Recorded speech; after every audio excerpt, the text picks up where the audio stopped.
We know, like us, our listeners spend countless hours every week taking care of loved ones, but most probably don't have an estate plan. Sampson McPhee lawyers can help. Estate planning allows you to make the big decisions now, like who will take care of your kids if you pass away, and allows you to control how your assets will be distributed and managed. Estate planning is extra important for parents, common law partners, and people with blended families. Call Kelly at Sampson McPhee at 902-563-5906 to find out about special pricing for our listeners.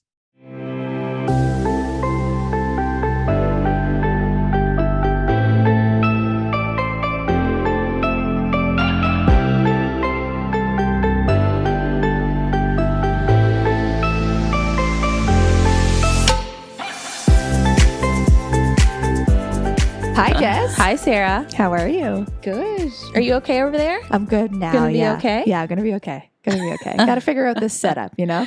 I pressed record for the first time ever. How did it Sarah's feel? not trusting me at all and is going to be so off this whole time. How bad I want to walk over there and I check know. that screen to make sure it's on record is so high, but I'm stopping I myself. kind of want you to walk over here and check it too, but I think trust we're good. you. I trust you. As long as it's moving, we're good. I think we're good. Okay. Can I check it? Yeah, Jay, check it. Check it, Jay. Oh my God. The amount of faith. It's recording. Okay, awesome. I feel better now. Thank you for that. I guess it's your first time, Jess, you know? Okay. You got to double check it. You got to make I sure. do a lot of good other things Oh, around you do here. amazing things. There's no doubt about that. We got a good episode. Cheryl, I promise, like, we're it's going to be okay. We're gonna It's going to get be through okay. it. We're going to get through it. Okay, But yeah, perfect. we've got I have Sheryl all the faith in both Fogarty of you. here today.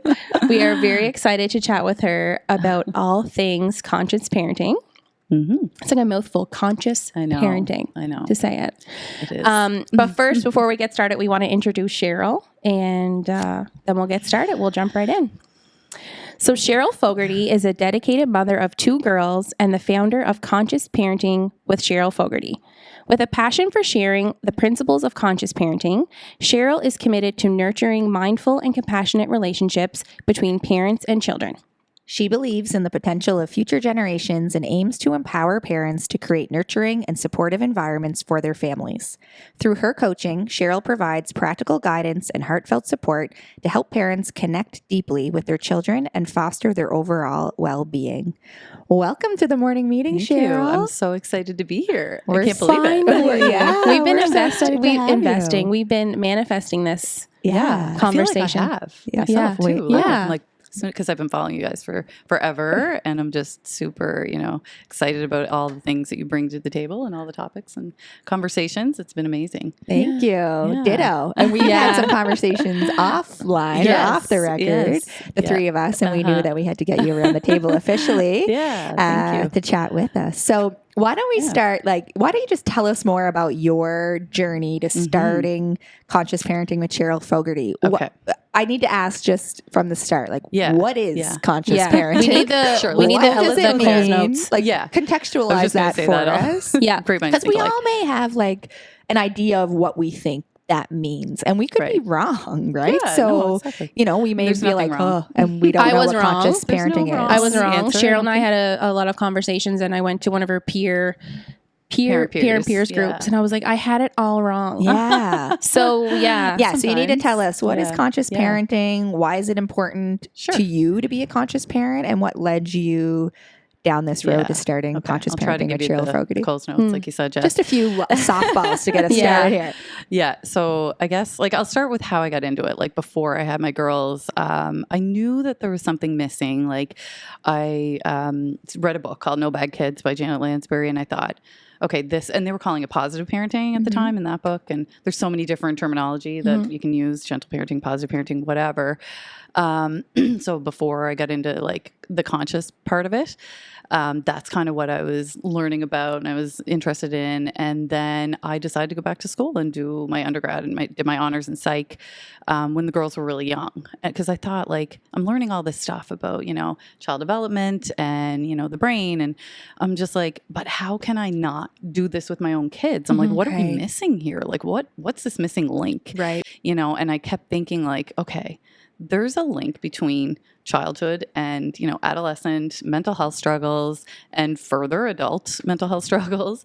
It doesn't just start when they're teenagers. And then all of a sudden we're like, oh my God, I don't know where this came from. Like, why are all these kids struggling? And I'm like, I couldn't wrap my brain around, but I'm learning about it. And I'm like, but then I still couldn't do it. Right. So I'm like, I get, there's no judgment. I get why parents don't want to go this route, or don't really understand it or can't really grasp it because we just didn't learn it. Yeah. Nobody knows, right? Like, so until we start having these kinds of conversations, nobody's going to know about it, right? So anyway, I fast track through the undergrad, and then I'm like, okay, I got that, but I'm like, what else am I going to do? How am I going to bring this forth? And then I ended up working for a whole different kind of company where I was working for my boss at the time. And it was a pharmaceutical research company. And I was like, okay, it was great. It was a great job. And, but it still wasn't what I was looking for. So I kept thinking, like, how am I going to get back to this? And one day I just was scrolling on Instagram as one does. And Dr. Chevallier's Conscious Parenting Coaching Institute popped up. And I was like, okay, like, what is this? And then I kind of looked into that and I researched her a bit, and I was like, oh, I remembered hearing her on Oprah's Super Soul Sunday. And I was like, oh, this is the same girl. Never read the books, never, she's written tons of books, but, and then I was like, okay, I think this is what I was looking for. Like, I just didn't even know that it existed. Right. So I thought, okay, I'm going to take this. So I took that course, and it was a 5-month in-depth coaching course where she taught us really through experiential learning and through a lot of other ways how to be, a conscious parenting coach. But I went into it thinking, I'm going to get to teach all these parents like how to be the best parents. Right. And then I was like, oh, this is me. Like, I have to do the work. I have to learn all these things and unlearn a lot of things in order to become conscious myself and be aware of so much of my own learned biases and figure this out. And then it was through that process that I really, it opened my eyes. I was like, oh, like, this is what consciousness means. And it really, which is why that term really stuck with me versus like the positive, because positive can have such a negative connotation too, where we think, oh, like, we have to be positive all the time. Like, we just have to be happy all the time. And that's completely the opposite of what parenting is, as you both know. Yeah. Both have kids too. But so consciousness is just, it's a commitment to bringing things to our awareness. So we're understanding why we have the triggers in the first place. We're going back to those early, childhood experiences that like kind of led to those triggers, figuring that out, and then, really just constantly doing that. It's time consuming. It's, it takes a lot of intentionality of the parent to do this work. So it's not for the faint of heart. And I get that like a lot of people just, don't have the time and don't have the capacity to do it. So there's no, like I said, there's no judgment, on anyone who doesn't want to take this route, but I couldn't not talk about it. Yeah. But I don't know. And I think that like when because I know we talked about this before of like, all the different parenting styles, like attachment parenting and gentle parenting and positive parenting, like, it always bothered me how there was always like a label to it, right? Because I'm like, I just think the best way to parent is whatever way works for you. Yeah. Like, I don't like to put a label on it. Some people like labels. It helps them, figure things out a little bit. But so when I heard about this conscious parenting, I was like, hey, is this going to be just another label, another trend or whatever? Or a way to make me feel guilty if I'm not being gentle or whatever. But then when we talked about it, to say like, it's really just being conscious of what you're doing and stopping and checking yourself to say, okay, wait, why did I do that? Why did I react that way? Where does that come from? It's actually like helpful, not even just as a parent. No, exactly. Like, I think that everyone should be doing this work, whether you have kids or not, to say like, there's reasons why we are the way we are and why we act certain ways. And it's so interesting when you peel those layers back. Yeah. That critical reflection piece is huge. And sometimes it brings up some like, I mean, I resented my mother for years and years and years when I was younger, like in my 20s. But now as a parent, as I'm peeling all these things back, I'm like, God, I wish we just had like talked about this more. Or like, I wish she had recognized, like, do you know what I mean? Yeah.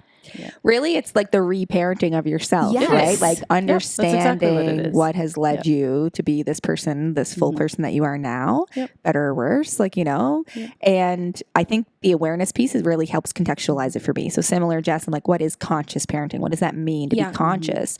And when you said like really that awareness of yourself, like being aware of the triggers or the reactions or the behavior, understanding the root of those things, I think is so important. We know how important that is in our interpersonal relationships in general, especially with our kids, like to be able to be in tune with yourself and have the behavior and then understand why that was the reaction or that was the behavior that came from that critical reflection piece, which I love to chat about and that. you talk about like in a lot of my previous work, it's a lot of like working with children and self-regulation. And I used to think when I was doing this, like, I think first we need to teach the parents how to self-regulate because here we are telling them like, like kids need to self-regulate. You need to be like whatever. But I'm like, how can you teach self-regulation if you don't even know what that feels like in your own body? Right. And most of us don't, I would argue. No, most of us grew not. up, and not to any fault of the parents. Like they didn't know. There wasn't an internet. There wasn't a myriad of parenting books out there to help them, understand this. So,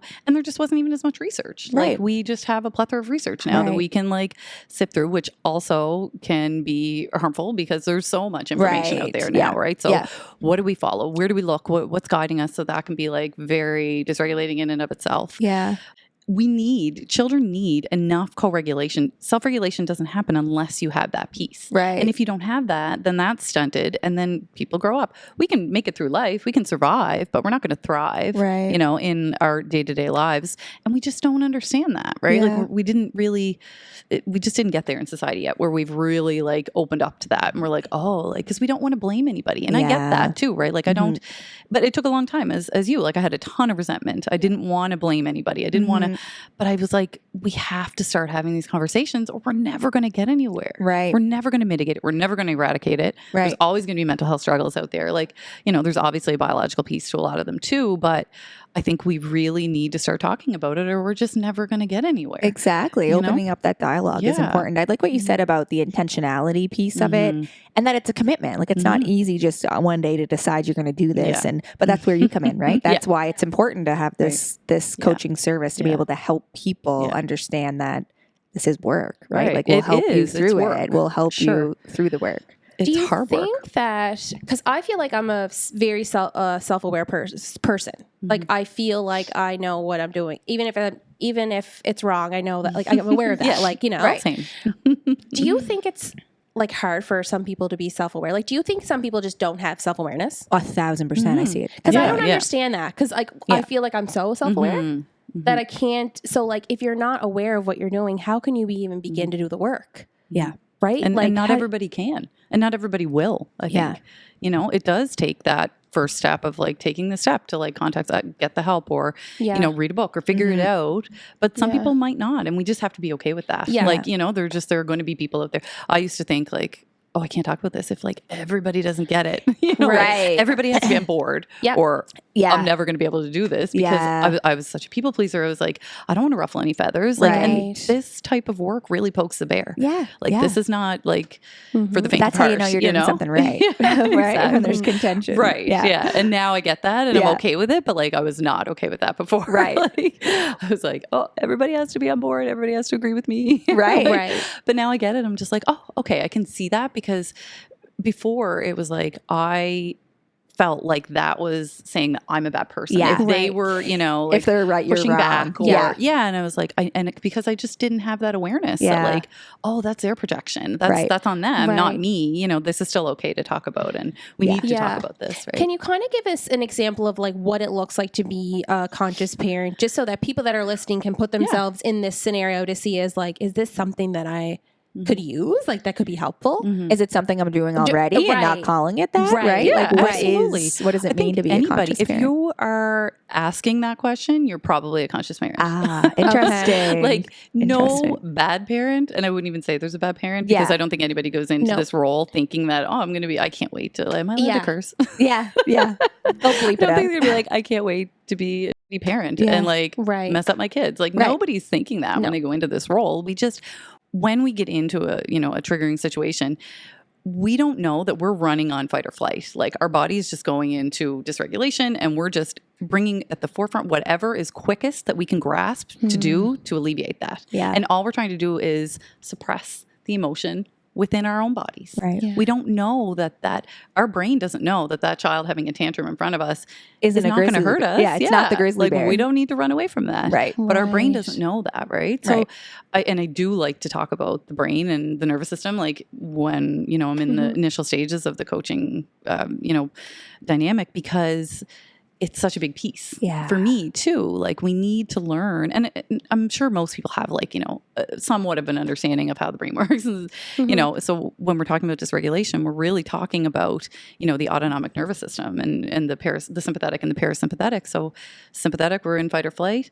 Parasympathetic, or rest and digest, and we oscillate between the two, and we want to be able to do that, right? Yeah. So we want to have that good vagal tone, but most of us didn't get that. Most of us were probably in one or the other for chronic periods, and it stays stuck like that. Right. So we don't know. So another piece is that you feel really tired when you start to heal, and I wish I had known that, right? Like so, parents, it's scary. You think like, oh my God, I'm sick. Like there's something wrong with me or whatever. But it's like, no, your body just feels safe, and you feel safe to like rest. Like you're not like, vibrating at a certain level for so long, right? So I always say that like right off the bat, like don't feel scared because that is going to happen. And I should also preface that like I am not a therapist yet. Right. Stay tuned. Yeah. Right. Yeah. You're working on that, right? Yeah. Yes. Yeah. But so I can't, treat or diagnose mental illness. So I always, start with that as well. But maybe hopefully have some, some information that I can help to help them have that, compassionate sort of connection, really close, deep connection with their children. I think a lot of people do. Yeah. But I really do think that people don't understand too what, unconditionality means, right? Like, so we think I love my kids unconditionally, but some of the traditional parenting practices are really conditional. Right. It's like, oh, if you don't do this, you don't get a cookie. If you don't do this, even timeouts. And I know a lot of people like get, upset about that, but it's like, but that's a disconnection for the child. Is. So it does what it's supposed to do. It's going to stop that behavior, but it's not going to give them what they need, which is that emotional connection to learn what they should do. Right. Right. And it's like not long lasting or long term. No, so it's only in that moment. You don't learn anything. Like sure, the behavior stops, but then they'll just do it again. Yeah. As opposed to like teaching the skill of self-regulation to help them cope with that emotion. Right. And then, And we learn through experience as kids. Like we learn watching the adults around us and how they are in the world, right? Yeah. So more so than anything we say is our body language, our, right. our nonverbals. You're nonverbals. modeling Yes, the thank you. behavior. You're a communication expert. No, you are though. That's how we learn to appreciate it. communicate, right? Through Yeah. a modeling of our behavior. Yeah. That's so true. I think what you said there about rest is really interesting. Like that really stuck out to me because we feel safe to rest. And like we don't often feel that way. Yeah. I think that is so true. And I also think like it makes sense that this experience could be tiring or exhausting for someone because it's emotional labor, right? Yeah. Like it's a lot of emotional labor that's happening, that work that you're doing. We don't realize how often when our brain is in a spiral, a loop, we're thinking like, oh, I should do this, I should do that, especially as parents or as women. We're constantly thinking, oh, I shouldn't have yelled, I shouldn't have did this. Yes. That's draining your energy. Yeah. And when we're constantly thinking like that and it's on a loop, we're so tired at the end of the day. We're like, oh my God, I didn't even do anything. Why am I so tired? You don't have like energy to do all the other things. Right. Like I can't even begin to tell you now after going through that, like how much more energy I have now than I've ever had in my entire life. Right. Which is so crazy to me. Yeah. I always thought I had so much energy and now I'm like, oh. And I think too that like when I think about kids and when I've just like done work with families and stuff, I always say that like you want to have the same respect for your kids as you do for adults. And I think that there's not enough we don't respect our kids enough. Yeah. That like they're humans too. Absolutely. And like if we mess up, we can just go and apologize just like we would with an adult. Yeah. If we screw up, hey, like I'm really sorry about that. Like that's not typical behavior of me. Like how can I make this better? Yeah. I do that with Logan, like because I want him to know that it's okay for you to mess up. Exactly. Like I mess up that too. Yeah, Like that this you're is a normal responsible. thing. And you need to take accountability for your actions. Yeah, like, you're mommy responsible. really overreacted there. And I just, here's why I might have done that. And I just want to let you know that I'm sorry and I'm going to work on that. Right. And that modeling is Right? so much more important than trying to pretend like you're perfect all the time. Right. Because Right. there is We're no not such thing I as always say this too, perfection. like we're not robots. Our kids aren't No. robots. We're not robots. We have feelings. We have emotions. They're going to come out. Absolutely.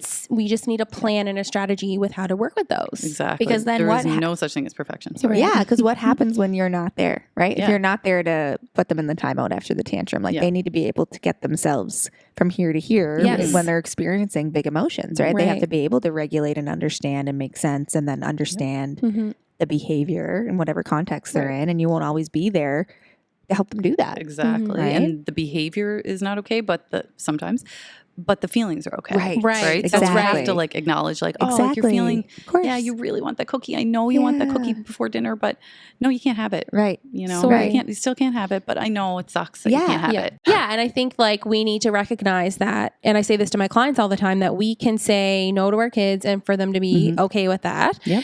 And discipline doesn't have to be this like stand over you, like with your finger pointing thing of like, like we can have those conversations without anger coming from them or and I think that there's a missing piece there, that parents are just kind of hands up and their toddlers are ruling the roost and they have no control because they're afraid to say no to them. No, absolutely. Yeah. I think you're right. Like parents sometimes are afraid to say no to their kids because they think that's going to ruin the connection. But if you're too permissive, we're on one end of the spectrum, then the kids don't need that either. They actually do need us to be those gentle leaders. They feel safer that way. Yeah. Like if they're like, we think that they want that control, but they really don't because it doesn't help them learn anything.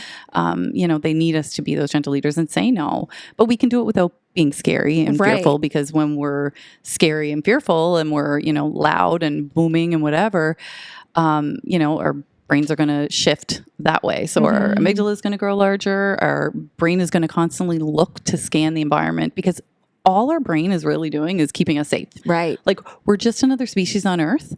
Our brains and our nervous system is here to keep us safe, not happy, not anything else. Doesn't even know what emotions are. Like we put those labels on things, and it's just scanning the environment constantly for cues of safety. So if what we got is, this is how I became safe, because when I, stopped that behavior because the scary man was yelling at me, or the scary woman or whatever was yelling at me. Okay, that's what kept me safe. So now we're going to constantly scan the environment for cues of safety.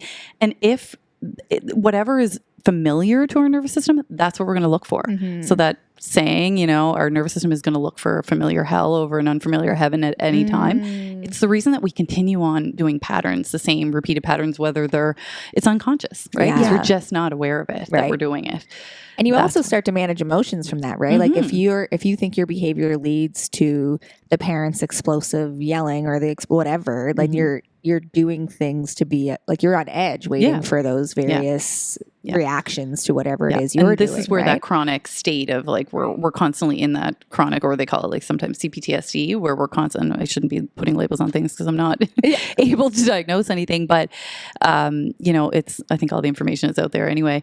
But we're in that state for a heightened amount of time. Right. So, and it leads to a whole host of issues, right? Like I remember learning about the HPA axis. I'm like, this is a mind-body connection. Why is nobody talking about this in like everyday life? Right. Like this is literally the hypothalamus pituitary adrenal axis, which is like goes from the mind to the body. And this is what releases cortisol. And if there's too much cortisol running through our body, we have inflammation, and we have inflammation, we have disease. How are we not discussing this, right? System thinking, like that whole systems thinking. Like, and we're so disconnected from our bodies that like we don't even know when a feeling arises. So like some people say like just change your thoughts, change your life, like whatever. Sure, but like it's a little bit more than that. I think it's a little bit more nuanced. Like if we're not connected to our own bodies, we don't know. We're just not aware that what's happening in our body feels scary to us. That feeling of like, I always think of something like rising into my body and like making me angry, like my shoulders tense, like, my breathing shortens and my whatever. So what I always feel like happening is we're trying to suppress it by like stopping that behavior. We just need that behavior to stop so that we feel better. Yes. So if that's the case and we have like a knee-jerk reaction, then you know you're doing it unconsciously. Right. You know, so if you're being conscious about it, you're like, you can take that step back. So we're just trying to build that window of tolerance where like we have a little bit more space there to think about, okay, am I just reacting to this because... And I do get, specific questions about certain scenarios, like where people want to hear, and I get it. And Dr. Becky and, Good Inside and Dr. Shefali are really good at like coming up with all those scenarios. But I think, things are going to change so quickly. Like you have a kid, 1 minute they're a toddler, next minute they're a teenager, next minute they're going off on their own and into nursing school, and you're not sure if they're going to, be able to live on their own, right? Yeah. But it happens so fast. Yeah. And if we're not just attuned in the moment, then we're losing all of everything else is just noise, right? Like we need to be in the moment and figure out, okay, like, am I reacting to something that happened in my past and I'm projecting that onto them? Or is this something that I need to actually and handle I think once you start doing that, you build your habit of doing it, right? Absolutely. Because like you can't just change it overnight. Once you recognize the reaction, you might react that way again, but then you're catching yourself sooner to say, okay, I reacted like that because ABC, right? Like that habit is forming from there. Absolutely. And I think too, that emotional expression piece that you're talking about, I think I was reminded of it when you said that about anger. Like we do have a very limited scope of human emotion sometimes, right? We say like happiness, anger, sadness, fear. Like there's like 5 that we kind of universally know around. But our culture like really influences the different emotions too. Our language, like there's different cultures around the world have different words or language to explain various feelings. There's one that's like feeling cozy in your home with friends. Like there's a word for that. And because there's a word for it, they feel it more often. Right? Because you're talking about it and you can feel it and you're more conscious of it in your body. So even that scope of emotional expression, like I'm angry. Okay, am I angry or am I scared? Am I anxious? Am I nervous? Am I, you can feel like more than one thing at a time. Can you tell us, Sheryl, you said it earlier, but what we were talking about discipline and how important discipline is. Can you define like what does discipline mean? Right. To be a disciple. I'm sure people have heard it before, but like a disciple, like in the true sense of the term, means student. Right. A disciple is a student. So we need to be a teacher, right? Versus it doesn't mean punishment. Yeah. So discipline is just to teach, not to punish. It got messed up along the way where like a lot of people took it and used it whatever way they wanted to, for whatever means they needed. Right. And it just got misconstrued over the years, right? Yeah. But also like even in our teachings, like they learn so much from the way that we are. So that's why we always bring it back to us in conscious parenting. Like, how are we in this moment? Like, we want to build that connection with our kids. And I think, not also the connection is not going to get lost over like one moment of flipping our lid or whatever, in the brain hand model. When we flip our lid, we're just dysregulated, just like they are. Like, right. So like you said, Jess, about like repair, like and Dr. Becky talks about it a lot in her books and in her podcast. Getting really good at repair is probably the first step. So recognizing it, like you said, Jess, like it does help to build those neuronal connections. Like if we didn't have it in the first place, and I think we talked about it when we talked before about, I always say it's like the train running down the tracks, right? And then there's a fork up ahead and to the right, it's like, oh, that track, I can see that for miles. And that's so easy. Like that's the path we only knew, right? So of course, most people are going to take that. And to the left, it's like, oh, it's only like partially built. I might have to like get out and lay some tracks down and then like get back in and drive a little bit more. And then but then along the way, oh, more people come and help us. And then the track is getting built quicker and then we can go a little bit farther, right? So yes, it's harder. It takes more time. It's like our brain wasn't built in a day either, right? Like I don't even know if we're one of the only species, but like where our nervous system is continually growing outside of the womb, right? So I mean, it's just, there's a reason people for that. really resist like hard work. And I've seen that like with clients of like, that like,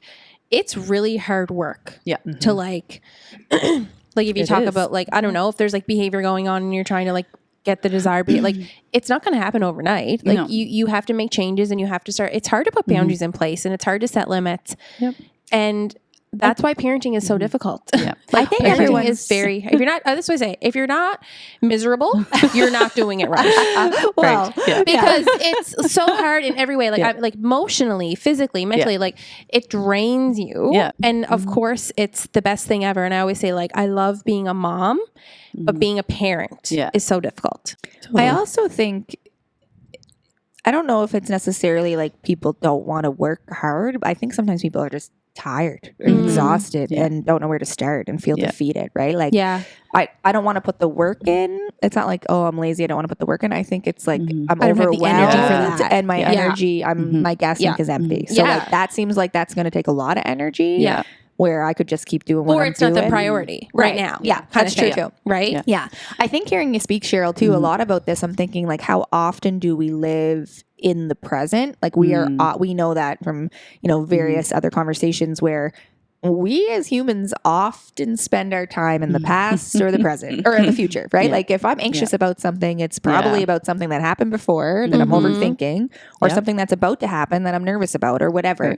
Right. I'm rarely in the present. Yeah. And when I am, that anxiety sometimes goes away, right? Like that feeling of being able to ground yourself and be present in the moment. So like you're saying, that toddler, if they're a tantrum, that doesn't mean they're going to tantrum for the next 18 years. Like, but sometimes we feel that way. Yes. Like if this is the behavior that happens. And that you're right, because a lot of it is like some education too, right? Like where like we just don't realize that toddlers are going to tantrum. Like that's developmentally age appropriate behavior for a toddler. Babies are like going to cry. Like but that's we're so appropriate. fearful of the expectations of society that we get. Oh my God, I'm a terrible parent if my kid's having a toddler, right? Like, so we're constantly thinking, yes, the future too, but also like, what's everybody else thinking of me as a parent, right? Yeah. And like, that's kind of what learning this whole conscious parenting has done for me too. It just alleviates all of the noise, right? Like, so you get to like tune into you get to tune into your child. Yeah. The connection, I always tell the story, and I think I don't know if I told you guys, I think you heard it in the Parent Peers, Jess, where like, I was talking to my daughter and it was a few years ago and I think she was around like 6 or 7 at the time. And I was just like, like talking over her. And I don't even remember what the conversation was about. And I was doing her hair and I looked in the mirror and she was going, she didn't have the words, but then I was like, it sort of like took me out of that. Yes. And I remember being like, oh, are you like, am I talking to, and then I was like, oh, I am talking too much. Like you're trying to tell me, but you don't have the language to tell me that like, sometimes we just need to like, because we would feel as parents, like that's disrespect. Right. But like, she just needed to tell me that like, I can't even take in what you're saying because you're going a mile a minute and my brain isn't even quick enough to keep up with what you're saying. Right. So a lot of times we're just like, it's falling on deaf ears. We think, oh, I told them that 50 times, but they can't even hear. I don't know if you guys read the study. It was just a recent study too about like this off topic, but kind of not, about teenagers. And I think it was done at Harvard. I might be forgetting it, but anyway, they found that teenagers' brains, they could actually pinpoint on an fMRI which age a specific child was due to their scans, because when they were talking to their parents, younger kids tune into their parents more, but older kids tune the parents out. So like when we say like, oh, teenagers don't listen to us, it's like, yeah, they're supposed to. And you know why? Because evolutionarily, we need to leave the nest at some point. So that's right. Right? I know. I was like, oh my God, this is fascinating. Like, because we just don't know. There's so much out there, right? Yeah. But it's all of that sort of societal or, cultural beliefs around kids, and kids should be seen and not heard. And all of these things that we need to unlearn, right? Like about kids, it's like a lot of this stuff is just age appropriate behavior. And we just think it's not. Right. So or we take things personal. I think that's another thing. Yeah. Oh, absolutely. That it's not us. Yeah. Like it's what they're dealing with, but it has nothing to do with us, but they're projecting it onto us because we're their safe space. Exactly. Yeah. And that's a good thing. We want them to do that, but then it's understanding that that's where that's coming from and it's not like an attack. Exactly. I think there's a misconception too about happiness. Like, and I wonder if some of this is tied to it. Like we think we're supposed to be happy all the time, which that's just not true, right? Like you're hungry, you eat, you're not hungry anymore. Like contentment is a great thing to find more often than not, but happiness, like that's an emotion that you'll feel and you won't feel. And it's fleeting. It comes and it goes. Yeah, absolutely. And you don't need to like make the decisions as a parent to constantly have your kids be happy. That's just not. It's not our responsibility. I feel like that's not our responsibility either. It's not like they need to feel other things. Well, it's not our responsibility, and it's not realistic. Because they will feel sadness. They will feel fear. They will feel anger, and they should be able to feel it without being scared of it. And know how to communicate through it, which some adult we don't know how to do all the time. Exactly. And I feel sorry, no, I'm just gonna say we're the first generation really that's like learning this, having to unlearn it, and also teach our kids at the same time. So it's like, whoa, this is a lot. This is a lot to take in, a lot to process. So it's like it can be really overwhelming, which is why like I thought like, okay, like maybe a coaching business would help like with people, right? I just got the visual of the in Inside Out. Well, that movie. It's so good. But the visual of like, we're talking about I always say the pendulum swinging too. And we talk about it in like media, for example, like it, it swung over and now the teachers the students knew it better than teachers. So it's hard to teach the ethics behind it, etc. We are the generation that is working on bringing the pendulum just back to the center. Absolutely. Like I could just see us all glomming onto this pendulum and like hanging on for dear life. Back to the middle. Like, come on, I think too that like human, like we are resilient beings. And I think that there's like parents are spending too much time, especially this generation, doing for their children and trying to protect every little emotion that kids are going and starting school, getting older, and they don't have coping skills. They don't have coping strategies and they can't handle anything. And you know why? They need space to do that. Because the parent is unconscious and we didn't like what we felt in those moments and we didn't have the words to express it a lot of times. So we don't want them to feel that. We don't want them to suffer.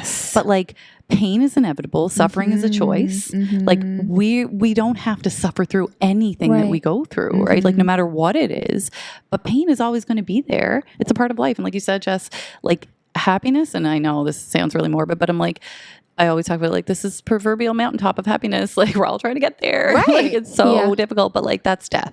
Like, that's like, right. We're all trying to get to the mountaintop and then like we die. And I always thinking about, Logan, like, I'm like, oh, for the longest time I was just like, how do I put this kid in a bubble and prevent him from bullying? Because that's like, I was working in the school system and I was seeing a lot of it. And I was like, I can't have this happen. But then I remembered that I also was bullied. Like we all go through that. And that's a normal experience.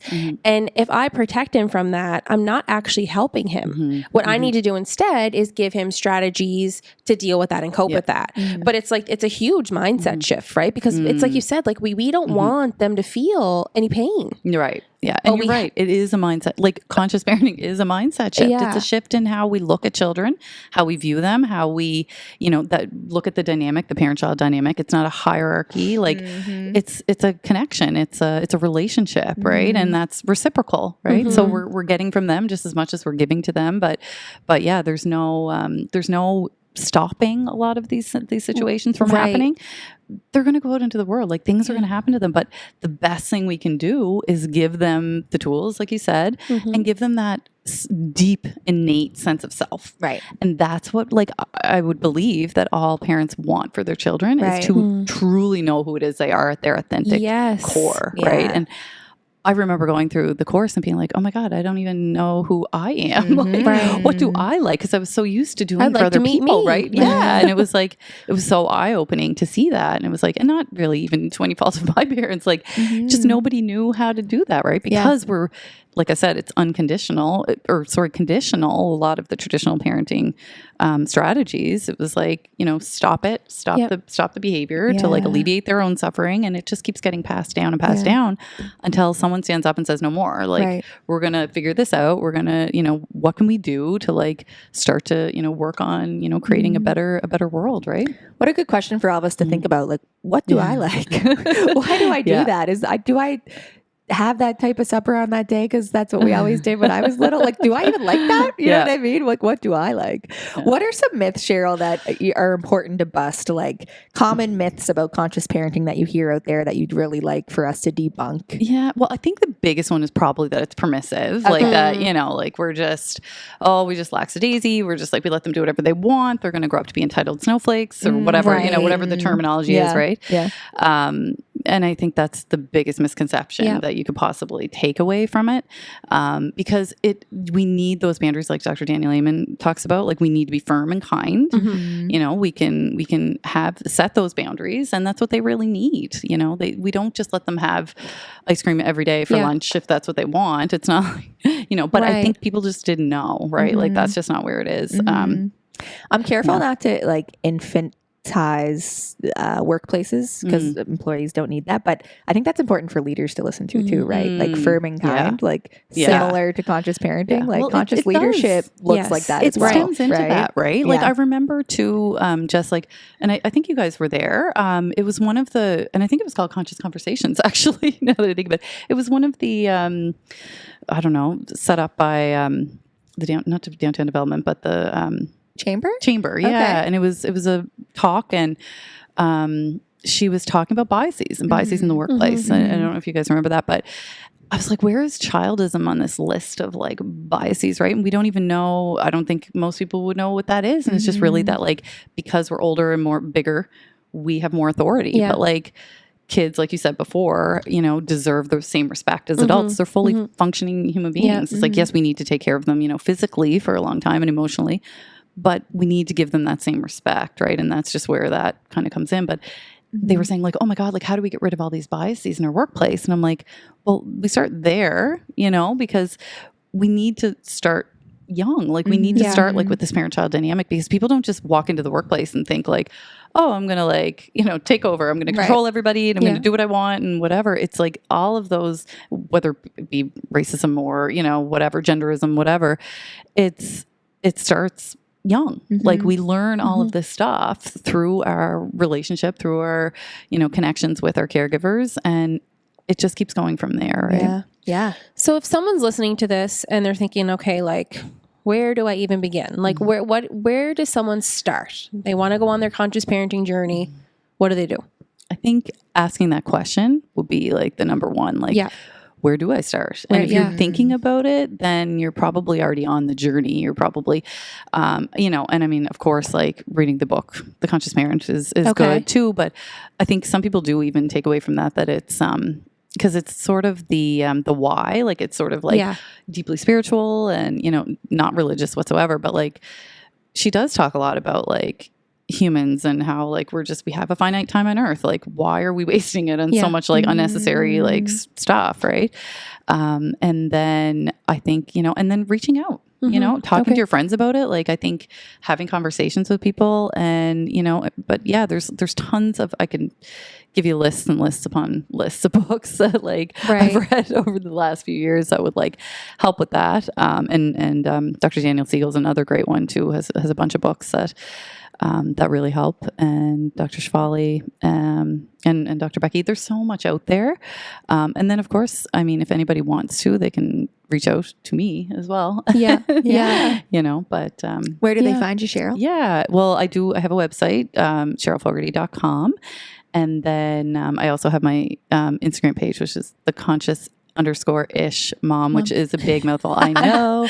And I didn't really think of it at the time, because I'm like, I'm just conscious-ish, because like nobody's conscious all the time. And even Dr. Shfali would be like, don't pedestalize me. Like, I make mistakes too. Like, I'm not perfect. There is no such thing as perfection. You know, we're all striving to be like perfect people. And it's like, that's never going to happen. Like, it's possible, right? And if someone wants to work with you, like, so they can one-on-one kind of thing. I do have like a 30-minute discovery call, so we can like sit down and discuss like if this is the right path for them, like, and how that would look. And we can always adjust. Like, I do have packages on there, like, you know, there's 4 and 6 and 8, I think, sessions like within the packages, which you get a little bit of a break on money. But right now, it's and then a 50-minute session as well. And I do have something in there too, and I talk a lot about it with my trainer, because we, like, during COVID, I used to do training through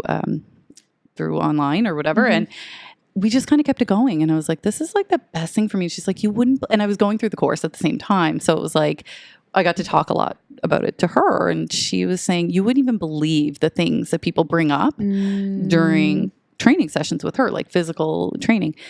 And I was like, well, that makes so much sense, because our body is such a big piece of it too. Like, you know, we had to learn to meditate. We had to learn to move. We had to learn to, you know, less judgment. Like there were so many things in the conscious parenting coaching course, but movement is a big one. And I was like, you know what if I did like a walk and talk, right? Like, so we're walking and so you're moving your body and actually like getting to like discuss all these things. It is an option for anyone who's, you know, who wants that too. And is it one-on-one? Is there group sessions? There is group sessions. Parents do it together? Is it like what does it look like? We have the parent peers, which is through Mommy Connections, Kate Breton, and Sarah is wonderful too. And we do that. We were doing that once a month. So that's free through, and you can sign up through Mommy Connections. But you can get a little bit of a break as well if you do like 5 and under parents want to get together and like have a group session. Like that's an option too on there. And it's great because it's good to like build community too, right? Yeah, like you need to have your peers, like find your tribe, like build those connections with the people who align with your beliefs, right? Like if you're constantly around people who don't have the same belief systems, like it's going to be way harder. It's going to be way harder for you. Like I would hear people say things all the time about kids and I'd have to like bite my tongue and I'm like, okay. Right. Yeah. Like teenagers. And like, I'm like, right. And I wasn't being my authentic self because like, that's not what I believed. Like, you know, and I get it. I understand now because before I didn't have a ton of compassion. Like I was like, why isn't everybody getting this? You know, but I was like, oh, right. Like I did this in school or I did, you know, like I learned all this. Like it took me years of education and whatever. So now I'm like, oh, okay. I get it. Like I get why people can't get there sometimes. Right. Yeah. I think the community piece is important because sometimes hearing other people's experiences take the pressure off you to say like, oh, you feel that way too, or you find this hard too. 100%. It's not just me. So like we can kind of let our guard down a little bit to be like, okay, I'm not alone, or this doesn't make me the only one out there who's doing this or thinking this way or whatever. Right? Which is why I love you ladies so much. Ditto. For doing that, right? Like just, I was like, this is what we need. And like in Cape Breton. And you know, it's such a small community here. I remember again, like in the course and I was like, whoa, like these people are all over the world, like in Berlin and Singapore and Hawaii and all over the States, everywhere.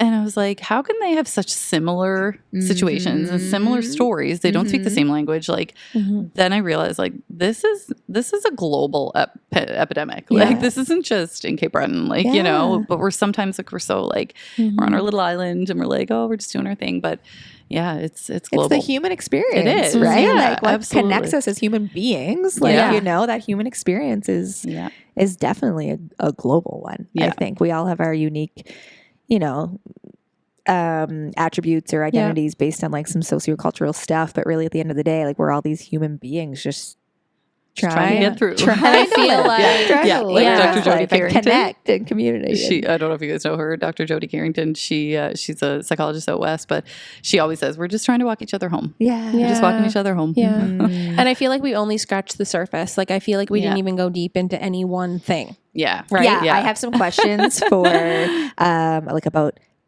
yelling and conscious parenting and what people do if they're yellers or like siblings. Like sometimes your kids need to be parented in a little bit of different ways. Like that's a big one actually. Sibling rivalry, screen time is another one. Sibling screen time. Screen time is a good one. Is a big hot ego topic. involvement. We didn't even touch the ego. How do we unmask our ego? There's so much.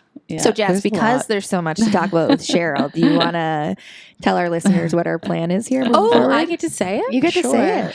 Oh my God, no. There's too much pressure. I'm like, press the record button. Yes, press the record button. Well, we're going to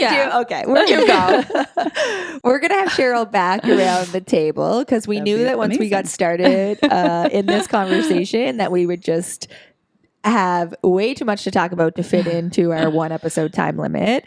And we know that this is layered because I'll be honest, it was hard for me to understand too sometimes. Like, what is conscious parenting? Do I agree with it? Is it my jam? Like, you know, and the more we talk about it, the more I'm like, oh, this these have so many principles of communication that I'm like, Right. yeah, I totally understand Yeah. why we have to do that, right? But you're right in the Yeah. sense that you don't have that language, or we don't apply it, or we haven't been taught how to do it, right? Yeah. So this is why it's so important. So we knew that we'd want to talk more about it, and we thought we'd have to have more than one session to do that in. So we're going to start a new series. Drum roll, please. There's a drum roll button on there, but we won't mess with that right now. We're going to have a new series. Cheryl's going to join us around the table again. You'll have a chance to ask Sheryl some questions. I have some more questions I'd love to ask Sheryl about. I like did I get said. some, and I asked a question in my stories yesterday, and we didn't even get to I cover know. any of those either. But so hopefully we'll get to So those. we'll go over Yeah. those, and we're gonna have a new session with Sheryl and Jess. Do you want to tell us what we're gonna call this new segment? Conscious Chronicles. That's right. The Conscious It's a Chronicles. mouthful. The Conscious Chronicles with Sheryl. With Sheryl. So we'll sit down and we'll just talk about it, because I do feel Chronicles is a good word, because I Yeah. feel like there'll be some There's a lot. Yeah. some discussions. There'll be some up But it and was down. good to kind of just Yeah, have this for like sure. overall chat, kind of get comfy with what this is, and then take a deeper dive over the next few episodes, and Yeah. Thank you. figure this out on a deeper level. Yeah. So excited. Yeah. Thank you, ladies. We're so 'Cause excited. People have said it all the time. Like, you need to start. I'm like, I can't do a podcast. Like, who's going to want to listen to me talk to myself? Like, I was like, but I, I love would talking to you, listen. ladies. I would too. No, This'll be the this is- start. You guys Yeah. are amazing. You'll I'm get- We'll very get you started, appreciative. and then you'll be good to go. No. We'll get you behind this mic once or twice, and then you'll be like, you know what? I'm going to start my own podcast. No, definitely not. No, but I love talking to you, ladies, about it. And Jess and I will try to be honest. Like we won't agree with you for the sake of agreeing. Yeah, For absolutely, listeners which out is there who good. are I like, like that. no. Yeah. If you have questions or Yeah. you have some, That's the thing. I'm not saying everybody has to agree. You know what I Right. mean? Like, you take Right. it for what it is, and if you align, then you do it. And if not, that's okay too. Yeah. And that's what, just for the listeners, like if you Yeah. have feedback or you have questions or you Yeah. have some criticisms you want us to share, like Jess and I will be your voice on that. We will share that with you. I mean, I'll be Yeah, for honest sure. right now, I'm putting up what Cheryl's putting down for sure. Like, this makes so much sense to me. But then I also understand it's hard. Like sometimes I do yell, and then I have to apologize for Or I do yelling or threaten understand why or I whatever. yell. Yeah, Yeah. I definitely bribe. I don't know where that comes into conscious 100%. parenting. So we'll talk more about that. Yeah. But yeah, we're not saying we're the perfect Yeah, parent, but you're not but perfect, so you're going to do this. Yeah. That's Exactly. right. Like, that's the key. so that, by us chatting more about it and learning more from you and sharing this and just kind of opening up this discussion, we hope that we can kind of have a bigger dialogue about it. So if you have any questions out there for Sheryl that you want us to ask on our next segment of the Conscious Chronicles, we'll put a question box up. You can get those in. You can contact us anytime, and we'll make sure to put that down in our episode notes for our next conversation. We're striving for excellence around here, people, not perfection. Yes, We're striving love for that. excellence Love around it. here. So we're doing our best. Thank you so much for Thank joining you, us. ladies, for having me. It was amazing. Amazing. Jess, you did a great job pressing the record button you. over there. You handled it like Thank a you. champ. Very proud Thank of you. you. Where's my award? That's right. Well, you got one earlier. Yeah. Where's my You can find Sheryl on Instagram at @theconscious_ish mom. And you can find her at SherylFogarty.com. We'll put all of that information in our episode notes, so it's easy for you to find. Connect with us on Instagram if you have more questions or you want us to connect you with Sheryl. We'll be happy to. And, we're all doing our best. We're all doing our best. Yep. We're Everybody's doing the best our with best. what we got. That's right. Exactly. And that's what I always And say. when you know better, you do better. That's right. So That's I right. just think All sometimes words I've used. if we can be, lifelong learning, Exactly. Yeah. parenting's no exception to that. So we Exactly. can just do our best. Yeah. That's awesome. Thanks so much. Thank you. We'll see you next time on the Bye. Morning Meeting.